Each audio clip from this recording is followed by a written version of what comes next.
this is a problem. If you're going to communicate with it, okay, one example is Sonoda always talking about that. None of Japanese cannot get into the standardization committee in the world organization. I saw. They don't like it because Japanese, they don't want to communicate with those people. As soon as they finally concluded the result, then they're going to speak out what we want to do.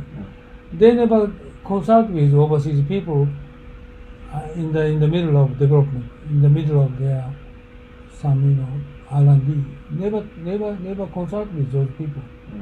Open technology, don't know open technology. So always when I'm talking about Japanese company, R&D research organization should move to Beijing. So as soon as they're going to do that, this kind of action will going to prevailing all over the world.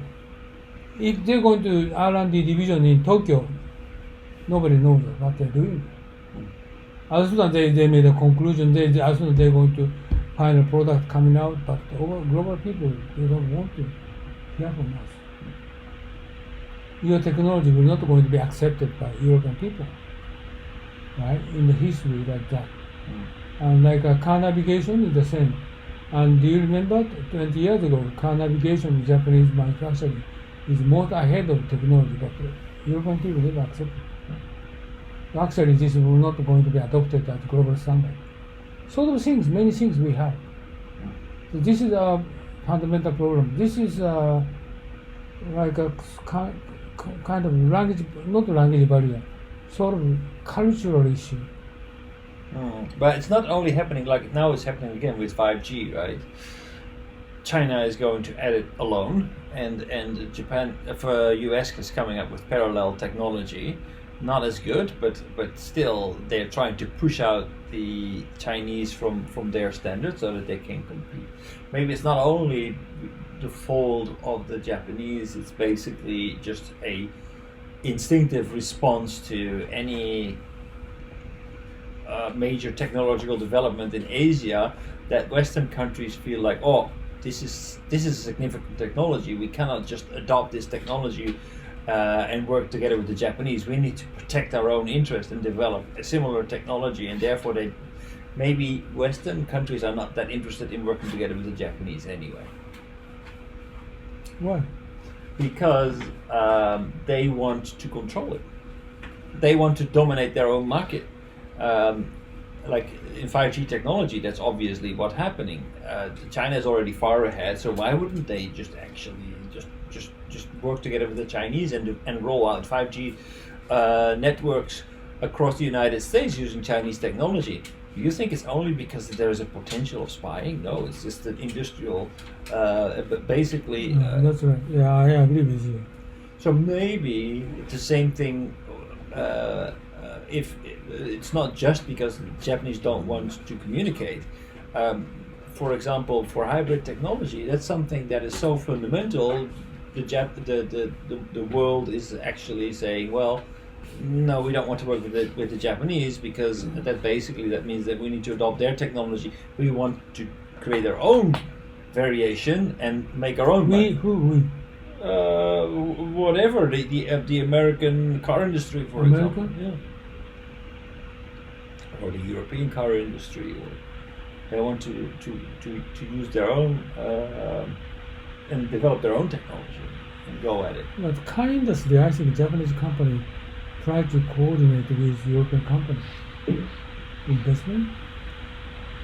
Japanese company. Well, I mean, so take Nissan. They actually worked together with Renault and developed that technology. I don't know who was first with the electric cars, whether it was Renault or Nissan when developing the Leaf, but that was, I believe, it was a collaboration. You're right.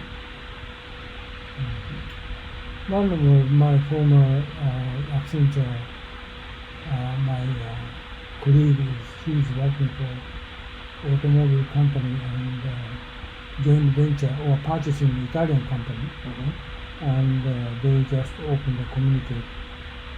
Those Italian people. Which company? I forget. But Fiat, by far the largest. Toyota. Denso or some other big company. They purchased Italian company. They employ 10,000, he said. So they do kind of close communication with this company. So Japanese company, some company try to make an effort, try to step ahead, step forward. But just like you said, this is one of the exceptions. Usually, if they're going to buy M&A, but actually Japanese people cannot involve in overseas company, and how to manage the overseas company, and they cannot do it well. And M&A, but just M&A, and their board members still the same as before. They can't manage it. So this is our Japanese company problem. It's kind of like, I don't know. But this is not language, I believe. This is, I think, cultural differences. Japanese culture, just you said, is very unique. They'd like to be isolated. Yes. Right? So basically, I don't know. I think we've seen examples where Japanese companies have really tried to manage their overseas subsidiaries as if it were Japanese companies. For example, you're going to have a meeting with them, and they're going to willing to speak out on discussion. But Japanese people, top executives, don't want to speak out what he thinks. Right. And then 2 hour discussion, and conclusion, no conclusion. Okay, we're going to really cooperate each other. That's it. But counterparties believe cooperation, but actually just speak out only cooperation, but they don't want to do nothing at all. Former and Sumitomo Chemical and the overseas subsidiaries people told me they want to send several people to Tokyo and start planning and general affairs, administration, accounting. They want to accept several people. But the Japanese headquarters, they do not want to. They don't want to accept people from their own No. subsidiary. Japanese side, even subsidiaries. Well, M&A company, they never do that. And board meeting, okay, they invite board meeting, but not sharing through mind. As you know. So this is not a language. I don't want to dinner with you like that. But they're going to invite Hakone and one night and take dinner, but 2 hour dinner, as soon as finished, they want to go back to Tokyo. They ask you to invite for drinks. They, Japanese top executive, sorry, too late, I want to go back to Tokyo. Why not you stay there one night with them? No, they don't. Right? This is typical Japanese.